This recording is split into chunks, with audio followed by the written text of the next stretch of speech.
সারা দেশের সব পলিটেকনিক ইনস্টিটিউটের শাটডাউন কর্মসূচি পালন করছেন শিক্ষার্থীরা। ৬ দফা দাবি বাস্তবায়ন না হওয়া পর্যন্ত ক্লাস পরীক্ষা সহ সকল একাডেমিক কার্যক্রম বন্ধ থাকবে বলে জানানো হয়েছে। দুপুরে তেজগাঁও ঢাকা পলিটেকনিক ইনস্টিটিউটের সংবাদ সম্মেলনে ঘোষণা দেন কারিগরি ছাত্র আন্দোলন।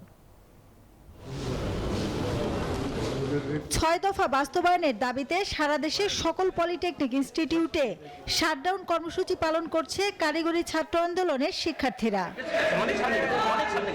মঙ্গলবার সকালে তেজগাঁওয়ে ঢাকা পলিটেকনিক ইনস্টিটিউটে অধ্যক্ষের ক্লাস সহ বেশ কয়েকটি একাডেমিক ভবনে তালা দিয়ে কর্মসূচি শুরু করে শিক্ষার্থীরা।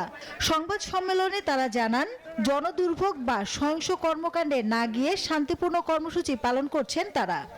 কোনো জনদুর্ভোগ সৃষ্টিকারী কোনো কর্মকাণ্ডে আমরা যাব না, আমরা সেটি বলেছি এবং সেটি নিশ্চিত করেছি।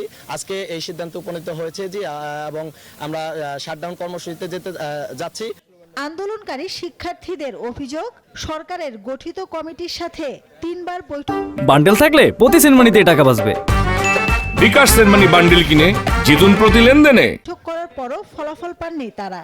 জোর দাবি জানাচ্ছি কারিগরি সংস্থার কমিশনের দিকে।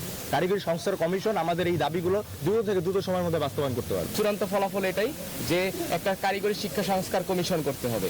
এই কমিশন এই বিষয়গুলো দ্রুত থেকে দ্রুত বাস্তবায়ন করার এখতিয়ার রাখবে। একই দাবিতে চট্টগ্রাম, কুষ্টিয়া সহ বিভিন্ন জেলায় এই কর্মসূচি পালন করেছেন পলিটেকনিকের শিক্ষার্থীরা। বুট বলা আমাদের একটা প্রতিষ্ঠান, তা আমাদের এতগুলো পোলাপান কই ভর্তি হবে? আমাদের 6 দফা দাবি মেনে নেওয়া হলে পলিটেকনিক চালু হবে। আমাদের আন্দোলন চলে আসছে, সেটা এখনো মেনে নেওয়া হয় নাই।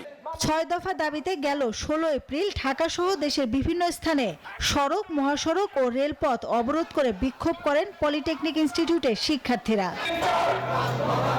মাসুদা লাবনী, নিউজ 24, ঢাকা।